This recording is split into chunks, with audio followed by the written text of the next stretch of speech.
പാലക്കാട് ഉപതെരഞ്ഞെടുപ്പ് പ്രചാരണം നാളെ കൊടിയിറങ്ങും. കലാശക്കൊട്ടിന് മണിക്കൂറുകൾ മാത്രം ബാക്കി നിൽക്കെ രാത്രി വൈകിയും പ്രചാരണ പരിപാടികൾ തുടരുകയാണ്. മുന്നണികൾ അവസാന ലാപ്പിൽ BJP പാളയം വിട്ട് കോൺഗ്രസിനൊപ്പം ചേർന്ന സന്ദീപ് വാര്യരെ ചുറ്റിപ്പറ്റിയാണ് ഏറ്റവും ഒടുവിലായി ചർച്ചകൾ പ്രചാരണമൊക്കെ കേന്ദ്രീകരിക്കുന്നത്. വോട്ടുറപ്പിക്കാനുള്ള അവസാനവട്ട ഓട്ടപ്രദക്ഷിണത്തിലാണ് സ്ഥാനാർത്ഥികൾ. പാലക്കാട്ട് നിന്ന് വിപിൻ സി വിജയൻ നമുക്കൊപ്പം ചേരുന്നുണ്ട്. വിപിൻ, ഇന്ന് രാത്രി വൈകിയുമൊക്കെ വലിയ രീതിയിലുള്ള പ്രചാരണ പരിപാടികൾ മുന്നണികൾ ആസൂത്രണം ചെയ്തിട്ടുണ്ട്. അതിൻ്റെ കാഴ്ചകൾ, ദൃശ്യങ്ങളൊക്കെ കഴിഞ്ഞ മണിക്കൂറുകളിലും നമ്മൾ കണ്ടിരുന്നതാണ്. എന്താണ് നാളത്തെ കൊട്ടിക്കലാശത്തിന് മുന്നണികൾ ഒരുക്കി വയ്ക്കുന്നത്? വിപിൻ സി വിജയൻ. കലാശക്കൊട്ടിന് ഇനി മണിക്കൂറുകൾ മാത്രം ശേഷിക്കെ ഒരു തവണ കൂടി ഓരോ വോട്ടും ഉറപ്പിക്കുന്നതിനുള്ള ഓട്ടപ്രദക്ഷിണത്തിലാണ് മൂന്ന് മുന്നണികളും ഉള്ളത്. അക്ഷരാർത്ഥത്തിൽ ഒരു മാസം നീണ്ട ത്രികോണ പോരാട്ടം എന്ന് തന്നെ പറയാം. ഇന്നിപ്പോൾ മാത്തൂർ പഞ്ചായത്ത് കേന്ദ്രീകരിച്ചായിരുന്നു UDFന്റെ പ്രധാനമായും പ്രചാരണമുണ്ടായത്. രാവിലെയൊക്കെ വീടുകൾ കയറി വോട്ടഭ്യർത്ഥിക്കലായിരുന്നു. ഉച്ചയ്ക്ക് ശേഷമായപ്പോഴേക്കും പ്രധാന നേതാക്കളെല്ലാം മണ്ഡലത്തിൽ സജീവമായി. KC വേണുഗോപാൽ എത്തുന്നു, VD സതീശൻ എത്തുന്നു.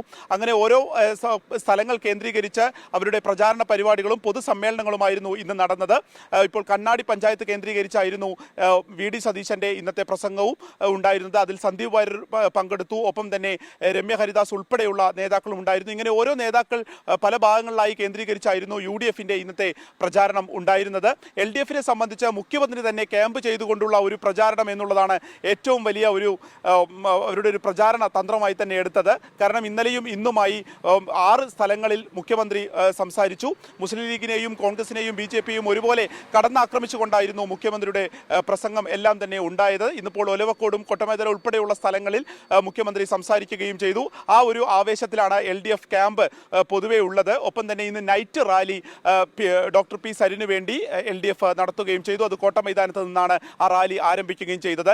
BJPയെ സംബന്ധിച്ച്, NDA സംബന്ധിച്ച് വലിയ ആത്മവിശ്വാസം അവരും വെച്ചു പുലർത്തുന്നുണ്ട്. ഇന്നിപ്പോൾ വൈകുന്നേരത്തോടു കൂടി പിരായിരി പഞ്ചായത്തിൽ നിന്ന് ഒരു കൂറ്റൻ ബൈക്ക് റാലിയാണ് BJP നടത്തിയത്. അത് പിരായിരി പഞ്ചായത്തിൽ നിന്ന് കണ്ണാടി പഞ്ചായത്ത് വരെ നീളുന്ന വലിയ ഒരു റൂട്ടിൽ തന്നെയുള്ള ബൈക്ക് റാലിയായിരുന്നു BJP സംബന്ധിച്ചുണ്ടായിരുന്നത്. ഒപ്പം തന്നെ ഇന്ന് ഞായറാഴ്ചയായതിനാൽ വിവിധ പള്ളികൾ കേന്ദ്രീകരിച്ചു കൂടിയുള്ള ഒരു വോട്ടഭ്യർത്ഥന C കൃഷ്ണകുമാറും നടത്തി. ഇങ്ങനെ മൂന്ന് മുന്നണികളും ഒപ്പത്തിനൊപ്പം എന്ന് പറയാവുന്ന സ്ഥിതിയിൽ നിന്നാണ് നാളെ കൊട്ടിക്കലാശത്തിലേക്ക് പാലക്കാട് ഉപതെരഞ്ഞെടുപ്പ് പോകുന്നത്. അത് ഇപ്പോൾ ഇവിടുത്തെ ബസ് സ്റ്റാൻഡ് കേന്ദ്രീകരിച്ചായിരിക്കും മൂന്ന് മുന്നണികൾക്കും ഓരോ സ്ഥലങ്ങൾ പ്രത്യേകം നൽകിക്കൊണ്ടുള്ള വലിയ കൂറ്റൻ ഒരു കൊട്ടിക്കലാശം തന്നെയാണ് നാളെ ഉണ്ടാവുന്നത്. അനിഷ്ട സംഭവങ്ങൾ ഒഴിവാക്കുന്നതിന് വേണ്ടി പോലീസും കനത്ത സുരക്ഷ ഒരുക്കിയിട്ടുണ്ട്. ശരി, കൊട്ടിക്കലാശത്തിനായി അതിൻ്റെ ദൃശ്യങ്ങൾ പ്രേക്ഷകരിലേക്ക് എത്തിക്കുന്നതിനായി വിപുലമായ സജ്ജീകരണം 24ഉം ഒരുക്കിയിട്ടുണ്ട്. പ്രേക്ഷകർ 24നൊപ്പം തന്നെ തുടരണം. സന്ദീപ് വാര്യരുടെ പാണക്കാട് സന്ദർശനത്തിൽ മുസ്ലിം ലീഗിനെ കടന്നാക്രമിച്ചു മുഖ്യമന്ത്രി പിണറായി വിജയൻ. ഇതുവരെ ചെയ്ത കാര്യങ്ങളെല്ലാം മറന്ന് സന്ദീപ് വാര്യരെ മഹാത്മാവായി ചിത്രീകരിക്കാൻ ശ്രമിക്കുകയാണെന്ന് മുഖ്യമന്ത്രി ആരോപിച്ചു. സാദിഖ് അലി തങ്ങൾ ജമാഅത്തെ ഇസ്ലാമി അനുയായിയെപ്പോലെ പെരുമാറുന്നുവെന്നും മുഖ്യമന്ത്രിയുടെ വിമർശനം. സന്ദീപ് BJP വിട്ടപ്പോൾ കൂട്ടക്കരച്ചിൽ ഇടതുപക്ഷത്തെന്നായിരുന്നു PK കുഞ്ഞാലിക്കുട്ടിയുടെ മറുപടി. സന്ദീപ് വാര്യർ പാണക്കാട് എത്തിയതിന് പിന്നാലെയാണ് മുസ്ലിം ലീഗിനെയും പാണക്കാട് സാദിഖ് അലി തങ്ങളെയും മുഖ്യമന്ത്രി രൂക്ഷമായി വിമർശിച്ചത്. മുൻപ് പാണക്കാട് തങ്ങളെ എല്ലാവരും ബഹുമാനിക്കുകയും ആദരിക്കുകയും ചെയ്തിരുന്നു. എന്നാൽ സാദിഖ് അലി തങ്ങൾ അങ്ങനെയല്ലെന്നും സന്ദീപ് വാര്യരുടെ പാണക്കാട് സന്ദർശനം പരാമർശിച്ച് മുഖ്യമന്ത്രി പറഞ്ഞു. പാണക്കാട് തങ്ങൾ എല്ലാവരും ആദരിക്കുകയും ബഹുമാനിക്കുകയും ചെയ്യുന്ന തങ്ങളാണ്. ഇപ്പോഴത്തെ സാദിഖ് അലി തങ്ങളെ പോലെയല്ല. സാദിഖ് അലി തങ്ങൾ ഇപ്പോ ജമാഅത്തെ ഇസ്ലാമിയുടെ സാധാരണഗതിയിലുള്ള ഒരു അനുയായിയുടെ മട്ടിൽ പെരുമാറുന്നയാളാണ്. Sandeep Warrier BJP വിട്ടപ്പോൾ കൂട്ടക്കരച്ചിൽ ഇടതുപക്ഷത്തെന്ന് PK Kunhalikutty. മുഖ്യമന്ത്രി വരെ ഞെട്ടി. തങ്ങൾക്കെതിരായ മുഖ്യമന്ത്രിയുടെ പരാമർശം ഗതികേടിന്റെ അങ്ങേയറ്റമെന്നും PK കുഞ്ഞാലിക്കുട്ടി. സന്ദീപ് വാര്യർ BJP വിട്ടപ്പോൾ കൂട്ടക്കരച്ചിൽ ഇടതുപക്ഷത്താണ്. വലിയ സങ്കടം. മുഖ്യമന്ത്രി വരെ സന്ദീപ് വാര്യർ കോൺഗ്രസ് പോയതിലാണ് വലിയ ഷോക്ക്. പാണക്കാട് സന്ദീപ് വാര്യർ ഇങ്ങോട്ട് വന്നിരിക്കുകയാണ്. അതിന് തങ്ങൾക്ക് വരെ കുറ്റം. ഇന്ന് രാവിലെയായിരുന്നു സന്ദീപ് വാര്യർ പാണക്കാടെത്തിയത്. ന്യൂനപക്ഷ വിരുദ്ധ പ്രസ്താവനകളിൽ ഖേദപ്രകടനം നടത്തിയ സന്ദീപ് പാണക്കാട് കുടുംബത്തിനെ പുകഴ്ത്താനും മറന്നില്ല. ഏത് സമയത്തും ആർക്കും സഹായം ചോദിച്ച് കടന്നു വരാൻ കഴിയുന്ന ഹൃദയവിശാലതയുള്ള ഒരു തറവാട്, അവിടേക്ക് ഇന്ന് കടന്നു വരാൻ സാധിക്കുന്ന സമയത്ത്, പ്രത്യേകിച്ചും ഇന്നലെ ഇന്ത്യൻ നാഷണൽ കോൺഗ്രസിൽ അംഗത്വം സ്വീകരിച്ച് ഇന്ന് ഇവിടേക്ക് കടന്നു വരാൻ സാധിക്കുമ്പോൾ അത് അങ്ങേയറ്റം ചാരിതാർത്ഥ്യമുണ്ട്. സന്ദീപിനെ സാദിഖ് അലി തങ്ങൾ സ്വാഗതം ചെയ്തു. സന്ദീപ് വാര്യരുടെ ഈ കടന്നുവരവിനെ ഏറെ സന്തോഷത്തോടെയാണ് ഞങ്ങളെല്ലാവരും നോക്കിക്കാണുന്നത്. അദ്ദേഹത്തിൻ്റെ കഴിഞ്ഞ കാലങ്ങളിലുള്ള നിലപാടുകളൊക്കെ മാറ്റി മതേതരത്വത്തിൻ്റെയും ജനാധിപത്യത്തിൻ്റെയും സൗഹാർദ്ദത്തിൻ്റെയും ഒരു രാഷ്ട്രീയ ഭൂമിയിലേക്ക് അദ്ദേഹം കടന്നു വന്നിരിക്കുകയാണ്. ഏറെ സന്തോഷമുണ്ട്. 24 മലപ്പുറം. സന്ദീപ് വാര്യരെ പാർട്ടിയിലെടുത്തത് ഹൈക്കമാൻഡ് അനുമതിയോടെ എന്ന് AICC general secretary KC Venugopal 24നോട്. പാർട്ടിയിലുള്ള ചെറിയ പ്രശ്നങ്ങളെ കോൺഗ്രസ് ജനാധിപത്യത്തിലെ സൗന്ദര്യമായി കാണുന്നുവെന്നും KC വേണുഗോപാൽ 24നോട് പറഞ്ഞു. സ്വാഭാവികമായിട്ടും ഇവിടുത്തെ പ്രാദേശികമായിട്ടുള്ള നമ്മുടെ പാർട്ടിയിലത്തെ ദേശീയ നേതാക്കന്മാരെല്ലാം കൂടി എടുത്തൊരു തീരുമാനത്തിൽ അവർക്കിത് ആഗ്രഹമുണ്ട്. അപ്പോൾ അതുമായി ബന്ധപ്പെട്ട് മുന്നോട്ട് പോകാൻ ഞങ്ങൾ പറഞ്ഞു എന്ന് മാത്രമേ ഉള്ളൂ. കോൺഗ്രസ് ഒരു ജനാധിപത്യ പാർട്ടിയാണ്. അപ്പോൾ അവിടെയിടെയൊക്കെ ചെറിയ അവസരങ്ങളൊക്കെ എവിടെയൊക്കെ വന്നു വരും. ഞങ്ങൾ വരുന്നവരെ മുഴുവൻ 52 വെട്ടുവെട്ടി കൊല്ലാനൊന്നും കിട്ടുന്ന പാർട്ടിയല്ല ഞങ്ങൾ, എല്ലാവർക്കും അറിയാം. അങ്ങനെ അത് ഞങ്ങളുടെ സൗന്ദര്യമാണ്, ചെറിയ അഭിപ്രായ വ്യത്യാസം. പക്ഷേ പൊതുവായിട്ട് എല്ലാവരും കൂടെ യോജിച്ചെടുത്ത തീരുമാനമായിട്ടാണ് എനിക്ക് മനസ്സിലായിട്ടുള്ളത്. അത് ആ രീതിയിൽ തന്നെയാണ് മുന്നോട്ട് പോകുക. തെരഞ്ഞെടുപ്പിൽ SDPI പിന്തുണ ആവശ്യപ്പെട്ടിട്ടില്ല എന്ന് KC വേണുഗോപാൽ. എന്നാൽ ആരുടെയും വോട്ട് വേണ്ട എന്ന് പറയാനാകില്ല. CPIMകാർ വോട്ട് ചെയ്താലും വേണ്ട എന്ന് പറയില്ല എന്നും KC വേണുഗോപാൽ 24നോട് പറഞ്ഞു. അങ്ങനെ ഒരു സംഘടനയുടെ പിന്തുണ സ്വീകരിക്കുന്നതായിട്ട് എനിക്കറിയില്ല. ഏത് പാർട്ടിയിൽപ്പെട്ട അല്ലെങ്കിൽ ഏത് സംഘടനയിൽപ്പെട്ട പ്രവർത്തകരായാലും ഞങ്ങളുടെ ആശയങ്ങളാണ് ശരി എന്ന് തോന്നി, ഞങ്ങളുടെ സ്ഥാനാർത്ഥിയാണ് ശരിയെന്ന് തോന്നുന്നു വോട്ട് ചെയ്താൽ അത് വോട്ട് വേണ്ട എന്ന് പറയേണ്ട ഉത്തരവാദിത്വം ജനാധിപത്യത്തിൽ അതില്ല. ഇത് വെച്ചാൽ ആ സംഘടനയുടെ പിന്തുണ തേടിയതല്ല അതിൻ്റെ അർത്ഥം. അങ്ങനെ തെറ്റായി വ്യാഖ്യാനിക്കേ വേണ്ട. ഞങ്ങളൊക്കെ ഒരു സംഘടനയുടെ പിന്തുണയും ഒഫീഷ്യലായിട്ട് ആവശ്യപ്പെട്ടിട്ടുമില്ല. ഇപ്പോൾ CPM നിന്ന് എത്ര പേര് വോട്ട് ചെയ്യും കോൺഗ്രസിന്? അപ്പോൾ CPMകാരും വോട്ട് ചെയ്യേണ്ടെന്ന് ഞങ്ങൾ പറയാൻ ഉദ്ദേശിക്കുന്നുണ്ടോ? ഇല്ല. അതുപോലെ തന്നെ ഒറ്റപ്പെട്ടവരാരെങ്കിലും ഏതെങ്കിലും വിഭാഗത്തിൽപ്പെട്ടവർ ഞങ്ങളുടെ വോട്ട് ചെയ്യാൻ ആഗ്രഹിച്ചാൽ അത് വേണ്ട എന്ന് പറയില്ല എന്ന് മാത്രമേ പറഞ്ഞിട്ടുള്ളൂ. അല്ലാണ്ട് ഒഫീഷ്യലായിട്ട് ആരുടെയും സഹായം തേടിയിട്ടായിട്ട് എനിക്കറിയില്ല. സന്ദീപ് വാര്യരുടെ കോൺഗ്രസ് പ്രവേശത്തിൽ അതൃപ്തി പരസ്യമാക്കി K മുരളീധരൻ. സന്ദീപ് വാര്യരുടെ വരവിനെ ആദ്യം എതിർത്തത് രാഹുൽ ഗാന്ധിയെ വ്യക്തിപരമായി വിമർശിച്ചതിലും ഗാന്ധി വധത്തെക്കുറിച്ചുള്ള പരാമർശവും കാരണമാണെന്ന് K മുരളീധരൻ പറഞ്ഞു. പ്രതികരണത്തെക്കുറിച്ച് അറിയില്ല എന്നാണ് പ്രതിപക്ഷ നേതാവ് VD സതീശന്റെ മറുപടി. എല്ലാം K മുരളീധരനെ അറിയിച്ചിരുന്നുവെന്ന് KPCC അധ്യക്ഷൻ K സുധാകരൻ പറഞ്ഞു. സന്ദീപ് വാര്യരുടെ കോൺഗ്രസ് പ്രവേശനത്തിന് പിന്നാലെ ഒളിയമ്പുമായി രംഗത്തെത്തിയ K മുരളീധരൻ ഇന്ന് ആ വിയോജിപ്പ് പരസ്യമാക്കി. സന്ദീപ് വാര്യരെ നേരിട്ട് കണ്ടിട്ട് പോലുമില്ലെന്നും എതിർപ്പ് 2 കാരണങ്ങളാലെന്നും K മുരളീധരൻ. ഒന്ന്, അദ്ദേഹം ഗാന്ധി വധത്തിനെ ന്യായീകരിച്ചു. 2, രാഹുൽ ഗാന്ധിയെ വ്യക്തിപരമായിട്ട് അദ്ദേഹം വിമർശിച്ചു. ഈ 2 കാരണങ്ങൾ കൊണ്ട് മാത്രമാണ് സന്ദീപ് വാര്യരുടെ വരവിനെ മാത്രം ഞാൻ എതിർത്തത്. താൻ TV-യിലൂടെയാണ് സന്ദീപ് വാര്യരുടെ വരവറിഞ്ഞതെന്നും K മുരളീധരൻ. ഇല്ല, ഞാൻ TV കണ്ടിട്ട് അറിയാം. അപ്പൊ അത്രയല്ലേ ആവശ്യമുള്ളൂ. കാരണം ഞാൻ അത്ര അറിയപ്പെടുന്ന കോൺഗ്രസ്സുകാരനൊന്നും അല്ല, ഞാനൊരു എളിയ പ്രവർത്തകനല്ലേ. എന്നാൽ എല്ലാം K മുരളീധരനെ അറിയിച്ചിരുന്നു എന്നാണ് KPCC അധ്യക്ഷൻ K സുധാകരൻ പറയുന്നത്. അദ്ദേഹത്തെ അറിയിച്ചിട്ടുണ്ടെന്നാണ് എന്റെ വിശ്വാസം. KPCCയുടെ ഭാരവാഹികൾ അദ്ദേഹത്തെ അറിയിച്ചിട്ടുണ്ട്. ജയന്ത് സംസാരിച്ചിട്ടുണ്ട്, എല്ലാവരും സംസാരിച്ചിട്ടുണ്ട്. ഫേസ്ബുക്കിലൂടെയുള്ള K മുരളീധരന്റെ പരിഹാസത്തിന് VD സതീശന്റെ മറുപടി ഇങ്ങനെ: ഞാനത് കണ്ടില്ല. എന്നോടൊരാൾ പറഞ്ഞു. എന്നോട് പറഞ്ഞ ആൾ പറഞ്ഞത് ഈ പെരുമാൾ ഭരണം തീരാൻ ഇനി 15 നാഴിക മാത്രമേ ഉള്ളെന്നാണ്. പെരുമാൾ എന്ന് വെച്ചാൽ ഭരണാധികാരിയാണ്. അത് പിണറായി വിജയനെ കുറിച്ചായിരിക്കും അദ്ദേഹം പറഞ്ഞതെന്നാണ് ഞാൻ കരുതുന്നത്. സന്ദീപ് വാര്യരുടെ പാർട്ടി പ്രവേശം ഒരേ സമയം BJPക്കും LDFനുമെതിരെ ഉപയോഗിക്കാമെന്ന് കരുതിയ കോൺഗ്രസിന് തിരിച്ചടിയാണ് K മുരളീധരന്റെ പരസ്യമായ എതിർപ്പ്. 24 തിരുവനന്തപുരം. ബാബരി മസ്ജിദിനെ പരാമർശിച്ചുള്ള ചോദ്യത്തിന് ജാംബുവാന്റെ കാലത്തെ രാഷ്ട്രീയമെന്ന K സുധാകരന്റെ പ്രസ്താവന വിവാദത്തിൽ. ബാബരി മസ്ജിദ് അടക്കമുള്ള സന്ദീപ് വാര്യരുടെ മുൻ നിലപാട് ചൂണ്ടിക്കാട്ടിയുള്ള മുഖ്യമന്ത്രിയുടെ പ്രസംഗത്തിന് മറുപടി പറയുകയായിരുന്നു K സുധാകരൻ. ആദ്യം K സുധാകരൻ പറഞ്ഞത് കേൾക്കാം. ഇപ്പം മുഖ്യമന്ത്രി ഇന്ന് ഇവിടെ സംസാരിക്കുന്നത് ഈ ബാബരി മസ്ജിദ് വിഷയമൊക്കെ ചൂണ്ടിക്കാണിച്ച് എന്തായിരുന്നു സംഘപരിവാർ നിലപാട്, സന്ദീപ് വാര്യർ പോലുള്ളവരുടെ നിലപാട്? ജാംബവാന്റെ കാലത്തുള്ള രാഷ്ട്രീയം പറയാൻ വേറെ പണിയില്ല ഞങ്ങൾക്ക്. വിഷയം രാഷ്ട്രീയ ആയുധമാക്കുകയാണ് ഇടതുമുന്നണി. K സുധാകരന്റെ പരാമർശം സന്ദീപ് വാര്യർ ഇഫക്റ്റ് എന്ന് DYFI നേതാവ് A റഹീം പറഞ്ഞു. കോൺഗ്രസ് RSSന്റെ B ടീമാണ്. ശാഖയ്ക്ക് കാവൽ നിൽക്കാൻ K സുധാകരനുണ്ട്. K സുധാകരന്റെ പരാമർശത്തിൽ മുസ്ലിം ലീഗിന്റെ നിലപാട് എന്താണെന്നും A റഹീം 24നോട് ചോദിച്ചു. അല്ല, കോൺഗ്രസ് RSSന്റെ B ടീമായി മാറിയിരിക്കുന്നു. ബാബറി മസ്ജിദ് ജാംബവാന്റെ കാലത്തെ ഒരു കാര്യമാണെന്നാണ് KPCCയുടെ പ്രസിഡന്റ് പറഞ്ഞിരിക്കുന്നത്. ഇപ്പോൾ സന്ദീപ് ജി വന്നതിന്റെ മാറ്റം കണ്ടു തുടങ്ങിയിരിക്കുന്നു. കോൺഗ്രസ് സന്ദീപിനെ BJP കോൺഗ്രസിലേക്ക് ഒരു ഡെപ്യൂട്ടേഷൻ അയച്ചതാണെന്ന് തോന്നുകയാണ്. വരുന്ന പ്രശ്നം മുസ്ലിം ലീഗ് അതിന്റെ നിലപാട് വ്യക്തമാക്കണം. ബാബറി മസ്ജിദ് ജാംബവാന്റെ കാലത്തെ പ്രശ്നമാണോ? മുസ്ലിം ലീഗ് നിലപാട് വ്യക്തമാക്കട്ടെ. ശ്രീകുമാരൻ ചേരുന്നുണ്ട് വിവരങ്ങളുമായി. ശ്രീ, പ്രചാരണത്തിന്റെ അവസാന ലാപ്പിൽ K സുധാകരന്റെ ഈ പരാമർശത്തിൽ, വിവാദ പരാമർശത്തിൽ വെട്ടിലാവുന്നുണ്ട് UDF ക്യാമ്പ്. ലീഗ് മറുപടി പറയണം എന്നുള്ള ആവശ്യം CPI മുന്നോട്ട് വയ്ക്കുന്നു. എങ്ങനെയാണ് ഇതൊരു വിവാദമായി വളരുന്നത് ശ്രീജിത്ത്? തീർച്ചയായും സന്ദീപ് വാര്യരുടെ കോൺഗ്രസ് പ്രവേശന സമയത്ത് തന്നെ അദ്ദേഹത്തിന്റെ പഴയകാല സ്റ്റേറ്റ്മെന്റുകൾ പരിശോധിക്കണമെന്ന് CPIM നേതാക്കൾ ആവശ്യപ്പെട്ടിരുന്നു. ആ സമയത്താണ് വീണ്ടും മാധ്യമപ്രവർത്തകർ ചോദിച്ചപ്പോൾ അതൊരു ജാംബവാന്റെ കാലത്തുള്ള കാര്യമാണ്, അതിനൊക്കെ മറുപടി പറയണോ എന്ന് പറഞ്ഞ് K. സുധാകരൻ ഒഴിഞ്ഞു മാറിയത്. പക്ഷേ ആ ഒരു സ്റ്റേറ്റ്മെന്റ് ഓൺ എയറിൽ നിൽക്കുന്നുണ്ട്.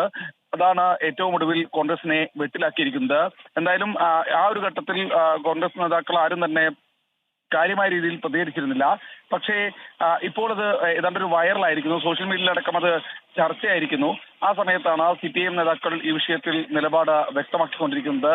അവർ പറയുന്നത് ജാംബവാന്റെ കാലത്തെ പൊളിറ്റിക്സ് ആണെന്ന് പറഞ്ഞതിൽ മുസ്ലിം ലീഗാണ് നിലപാട് വ്യക്തമാക്കേണ്ടത്. സന്ദീപ് ജി വന്നതിന്റെ ഒരു ഡെപ്യൂട്ടേഷനാണ് കോൺഗ്രസിലേക്ക് വന്നത്. RSSന്റെ B ടീമാണ് കോൺഗ്രസ് എന്നാണ് പറയുന്നത്. എന്തായാലും നാളെ രാവിലെ ഈ വിഷയത്തിൽ കൂടുതൽ രാഷ്ട്രീയ പ്രതികരണങ്ങൾ ഉണ്ടാകുമെന്ന് തന്നെയാണ് പ്രതീക്ഷിക്കുന്നത്.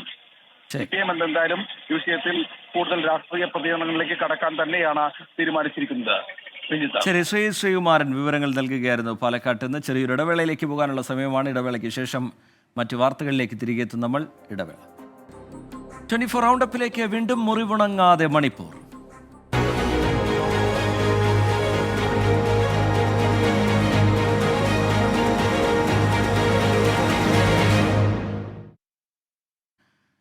മണിപ്പൂരിലെ സ്ഥിതിഗതികൾ വിലയിരുത്താനായി ആഭ്യന്തരമന്ത്രി അമിത്ഷായുടെ നേതൃത്വത്തിൽ ഉന്നതതല യോഗം ചേർന്നു. CRPF DG Aneesh Dayal മണിപ്പൂരിലെത്തി.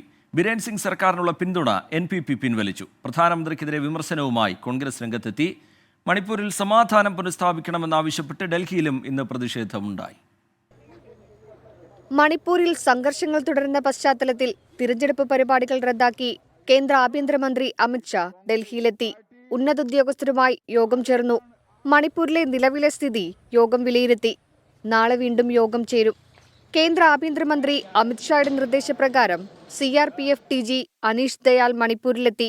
സമാധാനം പുനഃസ്ഥാപിക്കുന്നതിൽ മണിപ്പൂർ സർക്കാർ പരാജയമെന്ന വിമർശനങ്ങൾ ഉയരുന്നതിനിടെ ബിരേൻ സിംഗ് സർക്കാരിനുള്ള പിന്തുണ NPP പിൻവലിച്ചു. BJPക്ക് ഒറ്റയ്ക്ക് ഭൂരിപക്ഷമുള്ളതിനാൽ NPP നടപടി സർക്കാരിന് ഭീഷണിയാവില്ല. മണിപ്പൂർ സന്ദർശിക്കാൻ തയ്യാറാകാത്ത പ്രധാനമന്ത്രിയുടെ നടപടിയെ കോൺഗ്രസ് വിമർശിച്ചു. ജിരിബാമിൽ നിന്ന് വിഘടനവാദികൾ തട്ടിക്കൊണ്ടുപോയ കുഞ്ഞുങ്ങളെയും സ്ത്രീകളെയും കൊലപ്പെടുത്തിയതിനു പിന്നാലെയാണ് മണിപ്പൂരിൽ വീണ്ടും സംഘർഷം ആരംഭിച്ചത്. മുഖ്യമന്ത്രി ബിരേൻ സിംഗിന്റെയും MLA-മാരുടെയും വീടുകൾക്ക് നേരെ പ്രതിഷേധക്കാർ ആക്രമണം നടത്തി. മെയ്തേയ് വിഭാഗത്തിന് നേരെ നടക്കുന്ന ആക്രമണങ്ങളിൽ പ്രതിഷേധിച്ച് ഡൽഹി ജന്തർ മന്ദറിലും മെയ്തേയ് അനുകൂല സംഘടനകളുടെ നേതൃത്വത്തിൽ പ്രതിഷേധം നടന്നു.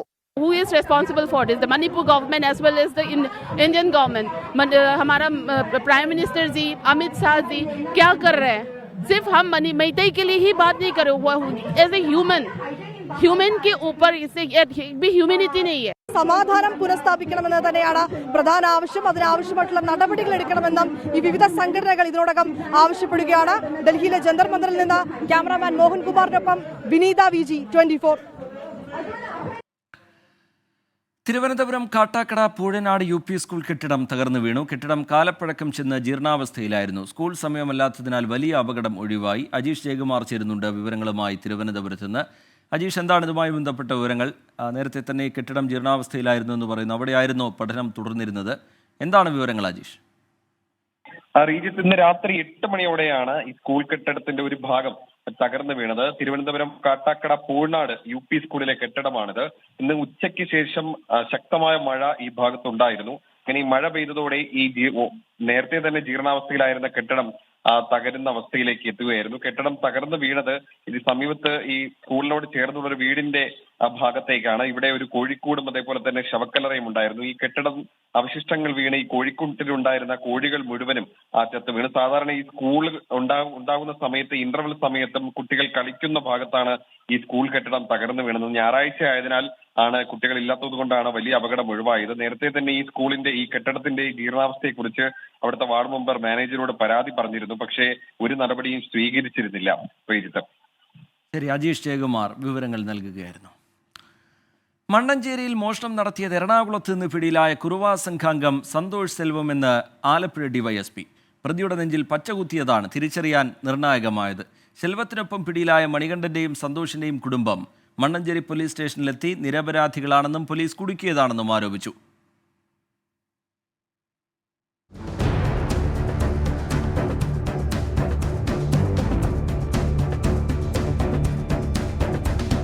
കുണ്ടന്നൂരിൽ നിന്നും കസ്റ്റഡിയിലെടുത്ത സന്തോഷ് സെൽവത്തെയും മണികണ്ഠനെയും പുലർച്ചെയോടെ അതീവ രഹസ്യമായി മോഷണം നടന്ന മണ്ണഞ്ചേരിയിൽ എത്തിച്ച് തെളിവെടുപ്പ് നടത്തി.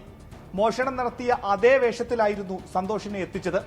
മോഷണം നടന്ന വീട്ടിലുള്ളവർ രാത്രിയായതിനാൽ ഇയാളുടെ മുഖം കണ്ടിരുന്നില്ല.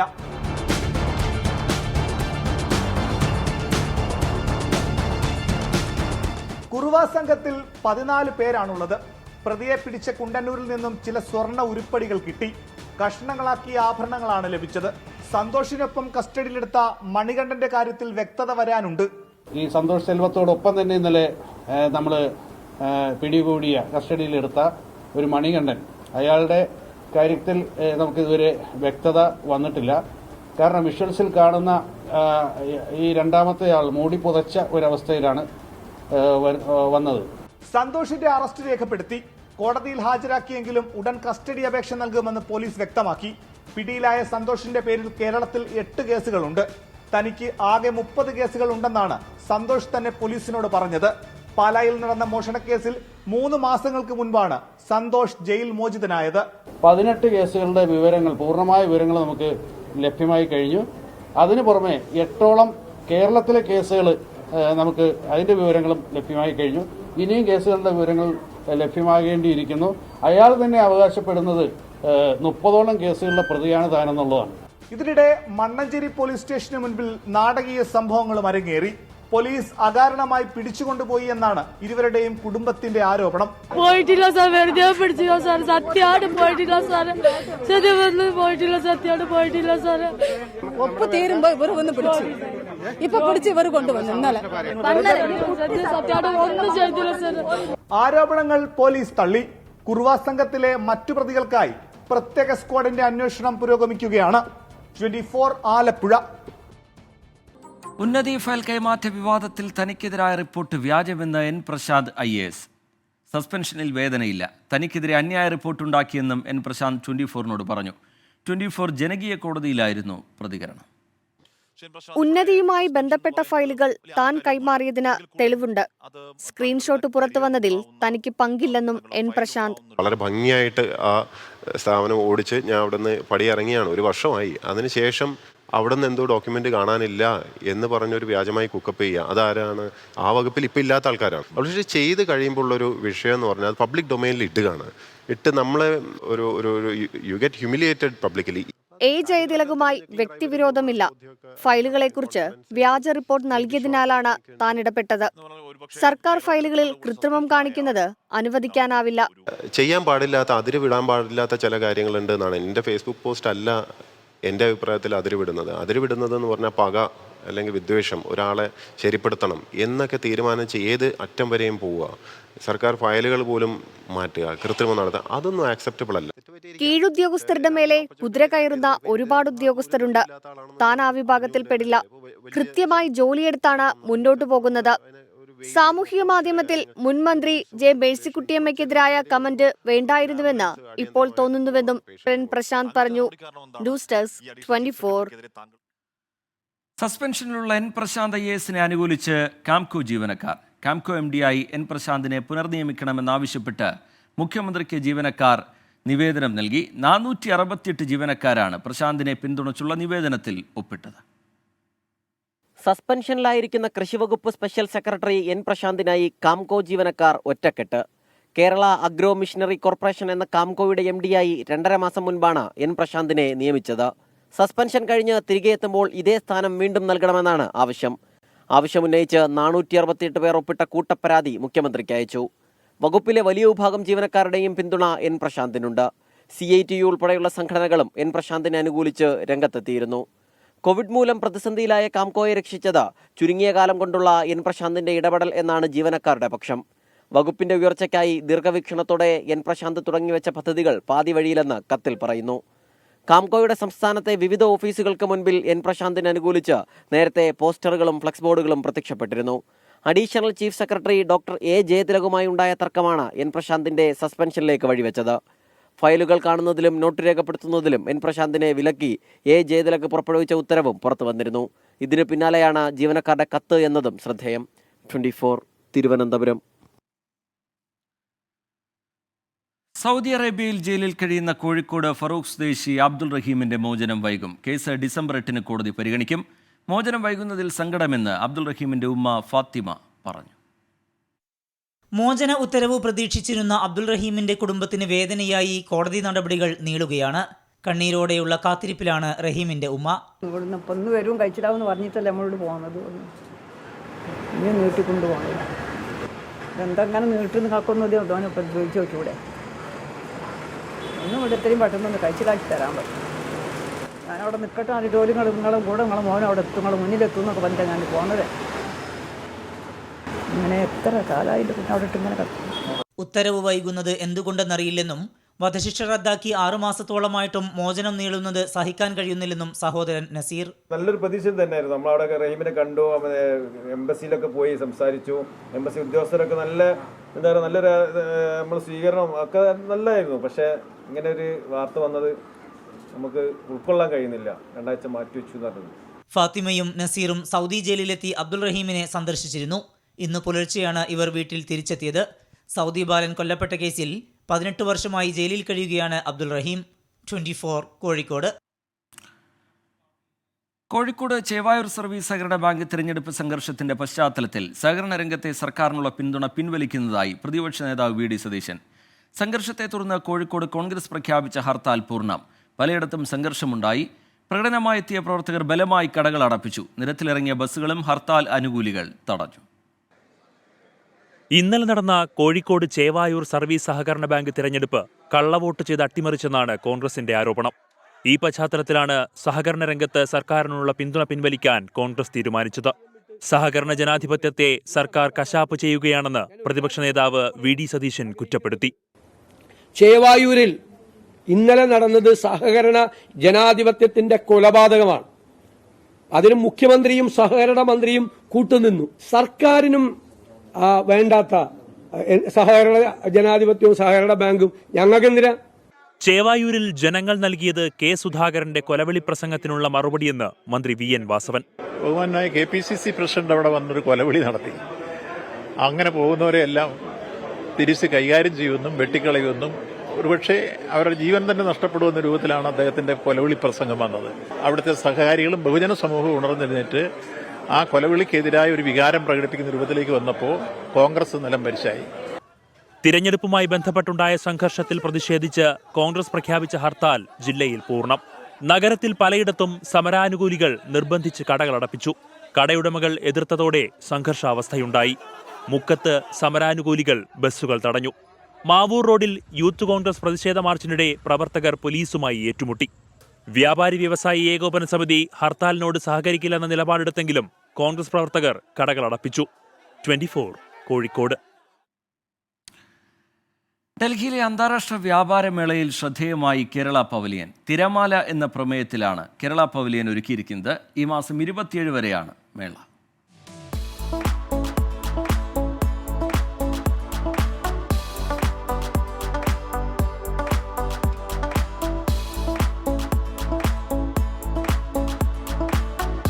പരശുരാമൻ മഴുവെറിഞ്ഞ് കടലിൽ നിന്ന് കേരളം ഉയർന്നുവന്നുവെന്ന ഐതിഹ്യവും വ്യാപാര മേഖലയിലെ കേരളത്തിന്റെ ഉയർച്ചയും പ്രമേയമാക്കിയാണ് കേരള പവലിയൻ തിരമാല മാതൃകയിൽ ഒരുക്കിയിരിക്കുന്നത്. 250 ചതുരശ്ര മീറ്ററിൽ 24 സ്റ്റാളുകളാണ് പവലിയനിൽ. കേരളത്തിന്റെ തനതുൽപ്പന്നങ്ങൾ വാങ്ങാനെത്തുന്നവർ നിരവധി പേരാണ്. കേരളത്തിന്റെ സ്റ്റാളുകളിൽ വൻ ജനപങ്കാളിത്തമാണുള്ളതെന്ന് INPRD additional director Salin M പറഞ്ഞു. പൊതുവെ ആദ്യത്തെ ദിവസം കഴിഞ്ഞപ്പോൾ തന്നെ നമ്മുടെ കേരളത്തിൻ്റെ സ്റ്റോളിൽ വളരെയധികം ജനപങ്കാളിത്തം ഉണ്ടായിട്ടുണ്ട്. ജനപങ്കാളിത്തം പൊതുവെ പൊതുജനങ്ങൾക്ക് 18-ാം തീയതി മുതലാണ് പ്രവേശനം അനുവദിച്ചിരിക്കുന്നത്. അപ്പോൾ അല്ലാത്ത ആളുകളുടെ തിരക്ക് തന്നെ ഇന്നലെയൊക്കെ വളരെയധികം ആളുകളുണ്ടായിരുന്നു. ഇന്ന് രാവിലെ മുതൽ വളരെയധികം ആൾക്കാർ വരുന്നുണ്ട്. ഒപ്പം തന്നെ ബിസിനസ് എൻക്വയറീസ് ആശാവകമായ തരത്തിലാണ് ഈ വർഷം വന്നുകൊണ്ടിരിക്കുന്നത്. ആദ്യ ദിവസം മുതൽ തന്നെ നിരവധി ബിസിനസ് മീറ്റുകൾ ഇതിനകം നമുക്ക് നടത്താനും സാധിച്ചു.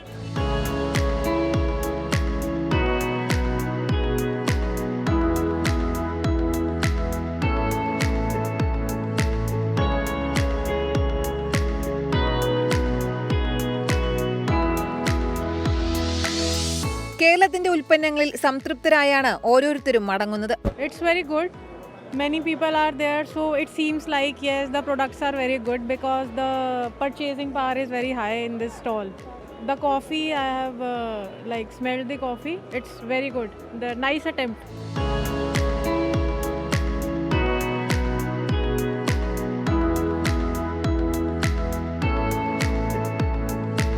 മുള ഉൽപ്പന്നങ്ങൾ, കൈത്തറി വസ്ത്രങ്ങൾ, വനവിഭവങ്ങളുടെ ശേഖരം, വ്യത്യസ്ത രുചിക്കൂട്ടുകൾ, കരകൗശല വസ്തുക്കൾ അങ്ങനെ എല്ലാം കൊണ്ടും സമൃദ്ധമാണ് കേരള പവലിയൻ. മുണ്ടക്കൈ ചൂരൽമല ഉരുൾപൊട്ടൽ ദുരന്ത പശ്ചാത്തലത്തിൽ ആഘോഷങ്ങൾ ഒഴിവാക്കിയാണ് കേരളം അന്താരാഷ്ട്ര വ്യാപാരമേളയിൽ പങ്കെടുക്കുന്നത്. 24 ഡൽഹി. നടനും സംവിധായകനുമായ ധനുഷിനെ വിമർശിച്ചുള്ള തുറന്ന കത്തിൽ നടി നയൻതാരയ്ക്കെതിരെ രൂക്ഷമായ സൈബർ ആക്രമണം. നയൻതാരയെ പിന്തുണച്ചവർക്കെതിരെയും സമൂഹമാധ്യമങ്ങളിൽ അധിക്ഷേപ പോസ്റ്റുകൾ നിറയുകയാണ്. വിമർശനത്തിൽ ധനുഷ് ഇതുവരെയും പ്രതികരിച്ചിട്ടില്ല. തന്റെ വിവാഹ ഡോക്യുമെന്ററിയിൽ നാനും റൌഡിത എന്ന ചിത്രത്തിലെ 3 സെക്കൻഡ് ദൃശ്യങ്ങൾ ഉൾപ്പെടുത്തിയതിൽ വക്കീൽ നോട്ടീസ് അയച്ച ധനുഷിനെതിരെ രൂക്ഷ വിമർശനമാണ് നയൻതാര നടത്തിയത്. 3 പേജുള്ള തുറന്ന കത്തിൽ ചിത്രത്തിന്റെ നിർമ്മാതാവ് കൂടിയായ ധനുഷിന് തന്നോടും ഭർത്താവ് വിഘ്നേഷിനോടും വലിയ പകയുണ്ടെന്ന് നയൻതാര ആരോപിച്ചിരുന്നു. അസൂയാലുവായ ധനുഷ് മറ്റുള്ളവരുടെ വേദന കണ്ട് സന്തോഷിക്കുന്നയാളാണ്. 3 സെക്കൻഡ് വീഡിയോയ്ക്ക് 10 കോടി ആവശ്യപ്പെട്ടത് അല്പത്തരമാണെന്നും ധനുഷ് സമൂഹത്തിന് മുന്നിൽ മുഖം മൂടി ധരിച്ച് അഭിനയിക്കുന്നയാളാണെന്നും നയൻതാര കുറ്റപ്പെടുത്തിയിരുന്നു. നയൻതാരയുടെ തുറന്ന കത്തിനെ പിന്തുണച്ച് നിരവധി താരങ്ങളും രംഗത്തെത്തി. ധനുഷിനൊപ്പം അഭിനയിച്ചിട്ടുള്ള പാർവതി തിരുവോത്ത്, അനുപമ പരമേശ്വരൻ, ഐശ്വര്യ ലക്ഷ്മി, നസ്രിയ, ശ്രുതി ഹാസൻ അടക്കമുള്ള താരങ്ങൾ നയൻതാരയ്ക്ക് പിന്തുണ അറിയിച്ചു. ഇതിന് പിന്നാലെയാണ് നയൻതാരയ്ക്കും പിന്തുണച്ച താരങ്ങൾക്കുമെതിരെ സൈബർ ആക്രമണം. നയൻതാര ഡോക്യുമെന്ററിയുടെ പബ്ലിസിറ്റിക്കായാണ് ധനുഷിനെ വിമർശിച്ചതെന്നാണ് ഒരു വിഭാഗം പറയുന്നത്. താരത്തിനെതിരെ രൂക്ഷമായ വ്യക്തി അധിക്ഷേപവും നടക്കുന്നുണ്ട്. മുഹമ്മദ് റഹീസ്, 24, ചെന്നൈ. മുനമ്പത്ത് ഭൂമി തർക്കത്തിൽ വഖഫ് അവകാശവാദത്തെ അനുകൂലിച്ച് സമസ്ത AP വിഭാഗം മുഖപത്രം. മുനമ്പത്തേത് വഖഫ് ഭൂമി എന്നാണ് സിറാജിലെ ലേഖനത്തിലെ പരാമർശം.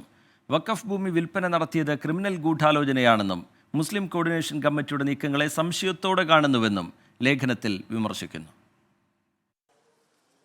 മുനമ്പം ഭൂസംരക്ഷണ സമരത്തിന് ഐക്യദാർഢ്യമേറി വരുന്ന സാഹചര്യത്തിലാണ് സിറാജിലെ ലേഖനം ചർച്ചയാകുന്നത്. ഭൂമി തിരിച്ചു കിട്ടണം, ഇരകൾക്ക് നീതിയും എന്ന പേരിൽ എഴുത്തുകാരനും സമസ്ത പ്രവർത്തകനുമായ OM തരുവണ എഴുതിയ ലേഖനത്തിലാണ് മുനമ്പത്തേത് വഖഫ് ഭൂമിയാണെന്ന് അവകാശപ്പെടുന്നത്. മുനമ്പത്തെ ഭൂമി വഖഫ് ഭൂമി തന്നെയാണെന്നും അത് തിരിച്ചുപിടിക്കണമെന്നും ലേഖനത്തിൽ പറയുന്നു. ഭൂമി കൈമാറ്റത്തിൽ ക്രിമിനൽ ഗൂഢാലോചന നടന്നിട്ടുണ്ട്.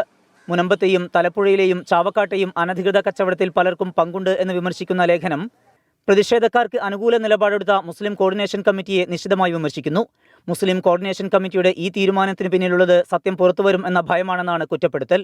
ഭൂമി തർക്കത്തിൽ പെട്ടുകിടക്കുന്ന ഇരകളെ പുനരധിവസിപ്പിക്കണമെന്നും സിറാജിലെ ലേഖനത്തിൽ പറയുന്നുണ്ട്. മുനമ്പം വിഷയത്തിൽ പരസ്പരം പഴിചാരുന്ന നിലപാടാണ് ഭരണ പ്രതിപക്ഷങ്ങൾ സ്വീകരിക്കുന്നത്. കേന്ദ്രമന്ത്രിമാരെ വരെ കളത്തിലിറക്കി രാഷ്ട്രീയമായി പ്രശ്നത്തെ സമീപിക്കുന്ന സമീപനം BJP സ്വീകരിക്കുന്നു. മുനമ്പത്ത് നിരാഹാര സമരം 36ാം ദിവസത്തിലേക്ക് കടന്ന സാഹചര്യത്തിൽ 22-ന് നടക്കാനിരിക്കുന്ന ഉന്നതതല യോഗത്തിലാണ് സമരക്കാരുടെ പ്രതീക്ഷ. കൊച്ചി ബ്യൂറോക്കൊപ്പം 24 കോഴിക്കോട്. മുനമ്പം വിഷയം വഷളാക്കിയത് സംസ്ഥാന സർക്കാർ എന്ന് AICC general secretary KC Venugopal 24-നോട്. മുനമ്പം ജനതയ്ക്ക് ഐക്യദാർഢ്യവുമായി SNDPയുടെ നേതൃത്വത്തിൽ മനുഷ്യച്ചങ്ങല തീർത്തു. വഖഫ് നിയമ ഭേദഗതി നീതിനിഷ്ഠമാക്കണമെന്ന് CBCI president archbishop Andrews Thazhath ആവശ്യപ്പെട്ടു. മുനമ്പം വിഷയം സംസ്ഥാന സർക്കാരിന് നേരത്തെ പരിഹരിക്കാനാക്കുമായിരുന്നുവെന്ന് AICC general secretary KC Venugopal വിമർശിച്ചു. വിഷയം വഷളാക്കിയത് സർക്കാരാണെന്നും KC വേണുഗോപാൽ 24-നോട് പറഞ്ഞു. മുഖ്യമന്ത്രിക്ക് ഇത് പരിഹരിക്കാമായിരുന്നു. ഒരു മാസം മുമ്പ് തന്നെ ഈ വിഷയമൊന്നും ഇത്ര വഷളാവുമായിരുന്നില്ല. അന്നേരം തന്നെ ഈ സമരക്കാരെ വിളിച്ചു വരുത്തിയിട്ട് നിങ്ങളുടെ പ്രശ്നങ്ങൾ പരിഹരിക്കുന്നു ഏറ്റവും ഒടുവിൽ പറഞ്ഞത് അന്ന് പറഞ്ഞിരുന്നുവെങ്കിൽ വഷളാവുമായിരുന്നില്ലല്ലോ. വഖഫിനെ അനുകൂലിക്കുന്ന നിലപാടുമായി സമസ്ത AP വിഭാഗത്തിന്റെ മുഖപത്രമായ സിറാജിൽ ലേഖനം വന്നതിന് പിന്നാലെയാണ് മുനമ്പം ജനതയ്ക്ക് ഐക്യദാർഢ്യവുമായി SNDP യോഗം മനുഷ്യച്ചങ്ങല തീർത്തത്. ചെറായി ബീച്ച് മുതൽ മുനമ്പം ബീച്ച് വരെയായിരുന്നു മനുഷ്യച്ചങ്ങല. SNDP യോഗം വൈസ് പ്രസിഡന്റ് തുഷാർ വെള്ളാപ്പള്ളി പരിപാടി ഉദ്ഘാടനം ചെയ്തു. മുനമ്പത്ത് താമസക്കാരെ കുടിയൊഴിപ്പിക്കരുത് എന്ന് തുഷാർ വെള്ളാപ്പള്ളി ആവശ്യപ്പെട്ടു. വഖഫ് ബോർഡ് ആവശ്യപ്പെടുകയാണെങ്കിൽ അവിടെ ആളുകൾക്ക് താമസിക്കാൻ പറ്റാത്ത തരത്തിൽ മുഴുവൻ സ്ഥലങ്ങൾ ഇവർക്ക് ആവശ്യപ്പെടാൻ കഴിയും. അങ്ങനെ പോയാലെങ്ങനെ പറ്റും? അതിനൊരു കാരണം വെച്ചാൽ അതിന് തടയിട്ടേ മതിയാകൂ. അതിന് ഗവൺമെന്റ് ശക്തമായ നിലപാടെടുക്കണം. അതാണ് SNDP യോഗത്തിന്റെ ആവശ്യം. മുനമ്പത്തെ പ്രശ്നം അവസാനിക്കണം. അതുകൂടാതെ കേരളത്തിന് മേലാൽ ഇതുപോലുള്ള കാര്യം ഉണ്ടാകുകയും ചെയ്യരുത്. CBCI പ്രസിഡന്റും ആർച്ച് ബിഷപ്പുമായ ആൻഡ്രൂസ് താഴത്ത് മുനമ്പം സമരപന്തൽ സന്ദർശിച്ചു. നീതി നിഷേധിക്കപ്പെട്ട ആളുകളാണ് മുനമ്പത്തേത് എന്നും മനുഷ്യരുടെ പ്രശ്നങ്ങൾ പരിഹരിക്കപ്പെടുന്നതോടൊപ്പം മതസ്വാതന്ത്ര്യം പാലിക്കപ്പെടണമെന്നും അദ്ദേഹം പറഞ്ഞു. 24 കൊച്ചി.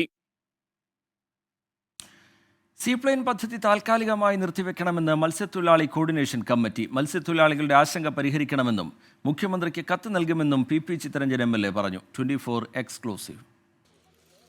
സീപ്ലെയിനിലൂടെ പറന്നിറങ്ങിയ വിവാദങ്ങൾക്കും അറുതിയില്ല. തൽക്കാലം വെള്ളത്തിലൂടെ പ്ലെയിൻ പറത്തേണ്ടെന്ന നിലപാടിലാണ് മത്സ്യത്തൊഴിലാളി കോർഡിനേഷൻ കമ്മിറ്റി. വികസനത്തിനെതിരല്ലെന്നും സീപ്ലെയിനുമായി ബന്ധപ്പെട്ട മത്സ്യത്തൊഴിലാളികളുടെ ആശങ്ക സർക്കാർ അകറ്റണമെന്നും പി ചിത്തരഞ്ജൻ 24നോട് പറഞ്ഞു. വിനോദസഞ്ചാര മേഖലയിലെ സാധ്യതകളെ വിനിയോഗിക്കുന്നതിന് മത്സ്യത്തൊഴിലാളി സമൂഹം എതിരല്ല. അടിയന്തരമായി അങ്ങനെ ഒരു കോൺഫറൻസ് വിളിച്ചുകൂട്ടി മത്സ്യത്തൊഴിലാളി സംഘടനകളെ ഈ കാര്യങ്ങളെ ബോധ്യപ്പെടുത്തി അതുവഴി മത്സ്യത്തൊഴിലാളികളിലേക്ക് ഈ സന്ദേശം എത്തിച്ചുകൊണ്ട് അവരുടെ കൂടെ സഹകരണത്തോടുകൂടി ഈ പദ്ധതിയുമായി മുന്നോട്ട് പോകാൻ തയ്യാറാകണം. നിലവിൽ സീപ്ലെയിനെതിരെ സമരമില്ല. മുഖ്യമന്ത്രിയും ടൂറിസം വകുപ്പും മത്സ്യത്തൊഴിലാളി കോർഡിനേഷൻ കമ്മിറ്റിയും നടത്തുന്ന ചർച്ച അനുകൂലമല്ലെങ്കിൽ രണ്ടാം ഘട്ട പ്രതിഷേധത്തെക്കുറിച്ച് ആലോചിക്കും. ഗവൺമെന്റ് അടിയന്തരമായി മത്സ്യത്തൊഴിലാളി സംഘടനകളുമായി ചർച്ച ചെയ്യണമെന്നാണ് ഞങ്ങളിന്ന് തീരുമാനമെടുത്തിട്ടുള്ളത്. ഞങ്ങൾ ഞങ്ങളുടെ നിലപാട് ഗവൺമെന്റിനോട് പറയും. ഇതിനകത്ത് കോർഡിനേഷൻ കമ്മിറ്റി ഒറ്റ സ്വരത്തിലാണ്. ഭരണകക്ഷി മത്സ്യത്തൊഴിലാളി യൂണിയൻ തന്നെ സീപ്ലെയിനെതിരെ രംഗത്തെത്തിയിരിക്കുന്നത് സർക്കാരിന് തലവേദനയാണ്. നേരത്തെ വനം വകുപ്പും എതിർപ്പ് പ്രകടിപ്പിച്ചിരുന്നു.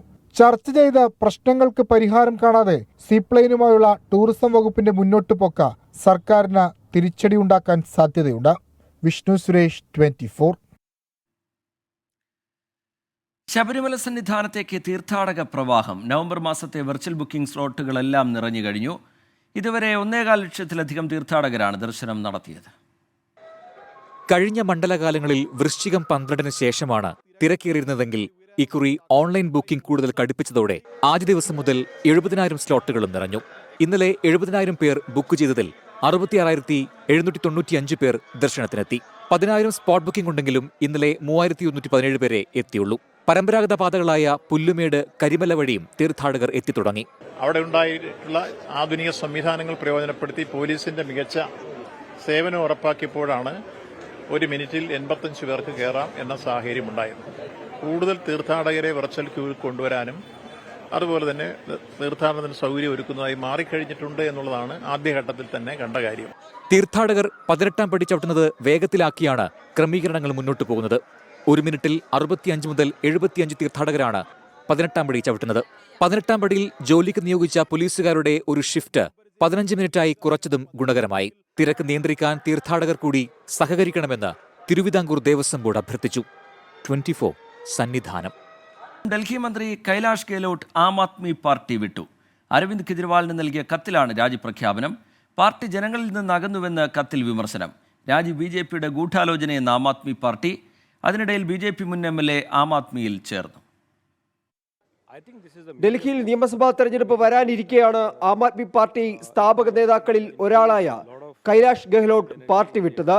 കേജ്രിവാളിന് നൽകിയ രാജിക്കത്തിൽ രൂക്ഷ വിമർശനം. ജനങ്ങളുടെ അവകാശങ്ങൾക്ക് പകരം സ്വന്തം അജണ്ടയ്ക്കായി പോരാടുന്നു.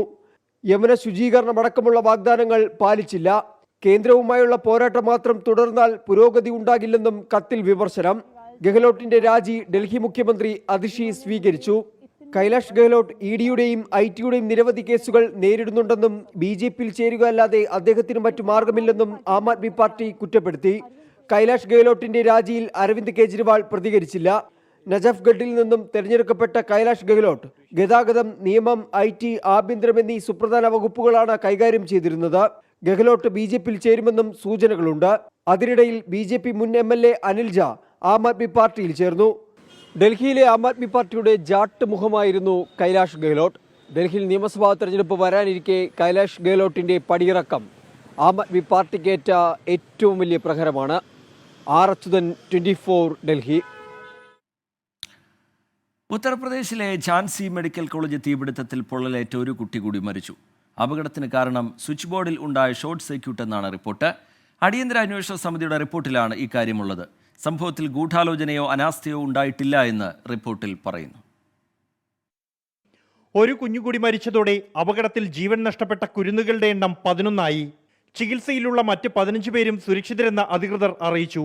തീപിടുത്തം സംബന്ധിച്ച് 2-അംഗ സമിതിയുടെ അന്വേഷണ റിപ്പോർട്ട് പുറത്തുവന്നു. ICUവിലെ സ്വിച്ച് ബോർഡിലുണ്ടായ ഷോർട്ട് സർക്യൂട്ടാണ് തീപിടുത്തത്തിന് കാരണമെന്നാണ് കണ്ടെത്തൽ. അട്ടിമറിയോ അനാസ്ഥയോ ഉണ്ടായിട്ടില്ല. തീപിടുത്തമുണ്ടാകുമ്പോൾ 6 നഴ്സുമാർ ICU വാർഡിൽ ഉണ്ടായിരുന്നുവെന്നും റിപ്പോർട്ടിലുണ്ട്. ആശുപത്രിയിലുണ്ടായിരുന്ന അഗ്നിശമന ഉപകരണങ്ങൾ കാലഹരണപ്പെട്ടതാണെന്ന ആരോപണവും റിപ്പോർട്ട് തള്ളുന്നു. തീപിടുത്തത്തിൽ ദേശീയ മനുഷ്യാവകാശ കമ്മീഷൻ സംസ്ഥാന സർക്കാരിനോട് വിശദീകരണം തേടി. കേസിലെ FIR വിവരങ്ങൾ, ഉത്തരവാദികളായ ഉദ്യോഗസ്ഥർക്കെതിരെ സ്വീകരിച്ച നടപടി, പരിക്കേറ്റവരുടെ ചികിത്സ, ഇരകളുടെ കുടുംബങ്ങൾക്ക് നൽകിയ നഷ്ടപരിഹാരം എന്നിവ സംബന്ധിച്ച വിവരങ്ങൾ ഒരാഴ്ചയ്ക്കകം നൽകാൻ ആവശ്യപ്പെട്ട സംസ്ഥാന ചീഫ് സെക്രട്ടറിക്കും DGPക്കും ദേശീയ മനുഷ്യാവകാശ കമ്മീഷൻ നോട്ടീസ് അയച്ചു. വിശദമായ അന്വേഷണത്തിനായി ആരോഗ്യ വിദ്യാഭ്യാസ ഡയറക്ടർ ജനറലിന്റെ അധ്യക്ഷതയിൽ 4-അംഗ സമിതി രൂപീകരിച്ചിട്ടുണ്ട്. 24 ഡൽഹി. മംഗളൂരു ഉള്ളാലിൽ 3 യുവതികൾ റിസോർട്ടിലെ സ്വിമ്മിംഗ് പൂളിൽ മുങ്ങി മരിച്ചു. മൈസൂരു സ്വദേശികളായ കീർത്തന, നിഷിത, പാർവതി എന്നിവരാണ് മരിച്ചത്. അപകടത്തിന്റെ CCTV ദൃശ്യം 24-ന് ലഭിച്ചു. ഇന്നലെ ഉച്ചയോടെയാണ് മൈസൂരു സ്വദേശികളായ യുവതികൾ ഉള്ളാലിലെ ബീച്ച് റിസോർട്ടിലെത്തിയത്. ഇന്ന് രാവിലെ മൂവരും കുളിക്കുന്നതിനായി പൂളിൽ ഇറങ്ങി.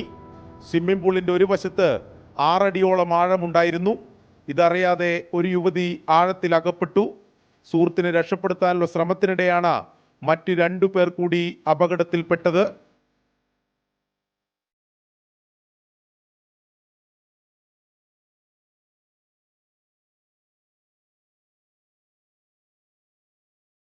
റിസോർട്ടിലെ ജീവനക്കാരാണ് യുവതികളെ മരിച്ച നിലയിൽ കണ്ടത്.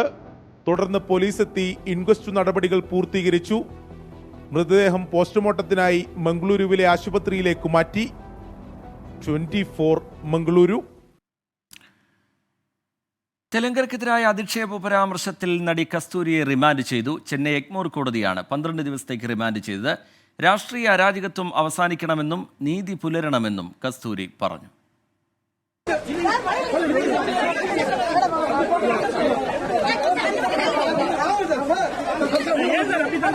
തമിഴ്നാട്ടിലെ തെലുഗർക്കെതിരായ അധിക്ഷേപ പരാമർശത്തിൽ ഇന്നലെയാണ് കസ്തൂരിയെ ചെന്നൈയിൽ നിന്നുള്ള പ്രത്യേക പോലീസ് സംഘം അറസ്റ്റ് ചെയ്തത്. 3 ദിവസമായി ഹൈദരാബാദിലെ സുഹൃത്തിന്റെ ഫാം ഹൗസിൽ ഒളിച്ചു കഴിയുകയായിരുന്ന നടിയെ ഇന്നുച്ചയോടെ ചെന്നൈ ചിന്ത്രാതിപ്പേട്ട പോലീസ് സ്റ്റേഷനിലെത്തിച്ചു. ചെന്നൈ പുഴൽ സെൻട്രൽ ജയിലിലേക്കാണ് കസ്തൂരിയെ മാറ്റിയത്. രാഷ്ട്രീയ അരാജകത്വം അവസാനിപ്പിക്കണമെന്നും നീതി പുലരണമെന്നും പോലീസ് വാഹനത്തിലേക്ക് കയറവേ കസ്തൂരി പറഞ്ഞു.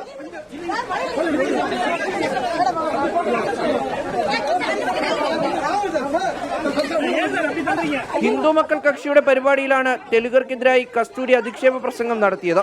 പ്രസംഗത്തിൽ കേസെടുത്തതിനു പിന്നാലെ നടി മാപ്പ് പറഞ്ഞു. കസ്തൂരിയുടെ മുൻകൂർ ജാമ്യാപേക്ഷ മദ്രാസ് ഹൈക്കോടതി തള്ളിയതോടെ അറസ്റ്റ് ഉറപ്പായിരുന്നു. മുഹമ്മദ് റഹീസ്, 24 ചെന്നൈ.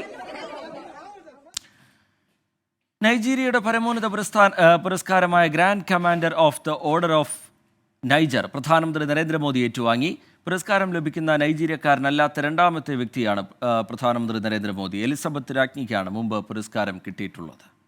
മഹാരാഷ്ട്രയിൽ BJP നേതാവ് നവനീത് റാണയുടെ തെരഞ്ഞെടുപ്പ് റാലിക്കിടെ ആക്രമം. ഒരു കൂട്ടം ആളുകൾ പ്രകോപന മുദ്രാവാക്യം മുഴക്കുകയും കസേരകൾ വലിച്ചെറിയുകയും ചെയ്തു. നവനീത് റാണയുടെ പരാതിയിൽ പോലീസ് കേസെടുത്തിട്ടുണ്ട്.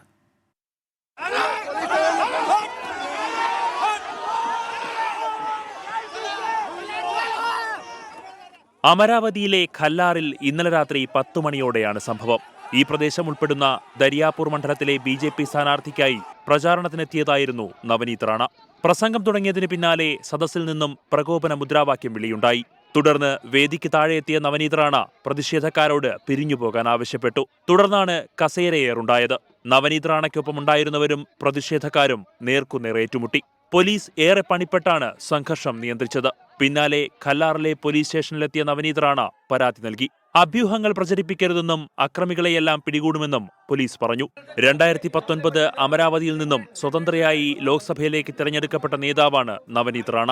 ഇത്തവണ BJP ടിക്കറ്റിൽ ലോക്സഭയിലേക്ക് മത്സരിച്ചെങ്കിലും പരാജയപ്പെടുകയായിരുന്നു. ഹനുമാൻ ചാലിസ വിവാദമടക്കം നിരവധി വിവാദങ്ങളിൽ സമീപകാലത്ത് ഉൾപ്പെട്ടിട്ടുണ്ട് നവനീത് റാണ.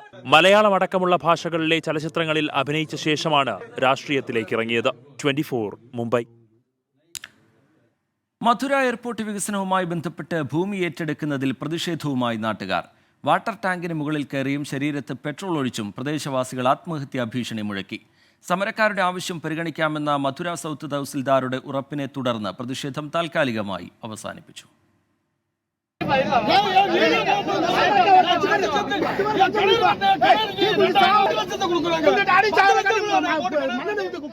മധുരൈ എയർപോർട്ട് വികസനത്തിന്റെ ഭാഗമായി 633 ഏക്കർ ഭൂമിയാണ് ഏറ്റെടുക്കുന്നത്. 126 കുടുംബങ്ങൾക്ക് ഭൂമി നഷ്ടമാകും. ഇന്ന് ഭൂമി ഏറ്റെടുക്കൽ നടപടി തുടങ്ങാനിരിക്കെയാണ് നാട്ടുകാർ പ്രതിഷേധവുമായി എത്തിയത്. തുടക്കത്തിൽ സമരക്കാർ റോഡിലിരുന്ന് പ്രതിഷേധിച്ചു. പിന്നാലെ 10-ലധികം പേർ സമീപത്തെ വാട്ടർ ടാങ്കിന് മുകളിലേക്ക് കയറി. ഇതിൽ ചിലർ ശരീരത്ത് പെട്രോൾ ഒഴിച്ച് ആത്മഹത്യാ ഭീഷണി മുഴക്കി. വൻ പോലീസ് സന്നാഹവും ഫയർഫോഴ്സ് യൂണിറ്റും സ്ഥലത്തെത്തി. പിന്നാലെ പോലീസും മധുരൈ സൗത്ത് തഹസിൽദാറും സമരക്കാരുമായി ചർച്ച നടത്തി. സർക്കാർ ഏറ്റെടുക്കുന്ന ഭൂമിക്ക് പകരമായി മധുരൈ മുനിസിപ്പൽ കോർപ്പറേഷൻ പരിധിയിൽ 3 സെന്റ് വസ്തു നൽകണമെന്നാണ് നാട്ടുകാരുടെ ആവശ്യം. കൂടുതൽ ഭൂമി നഷ്ടമാകുന്നവർക്ക് അതിനനുസൃതമായി പണം നൽകണം. 6 ദിവസത്തിനകം അനുകൂല തീരുമാനമുണ്ടാകുമെന്ന മധുരൈ സൗത്ത് തഹസിൽദാർ ഉറപ്പു നൽകി. ഉറപ്പ് പാലിച്ചില്ലെങ്കിൽ കടുത്ത പ്രതിഷേധത്തിലേക്ക് നീങ്ങുമെന്നാണ് നാട്ടുകാരുടെ മുന്നറിയിപ്പ്. 24 ചെന്നൈ. ഈ റിപ്പോർട്ടോടെ 24 റൗണ്ട് പൂർത്തിയാവുകയാണ്.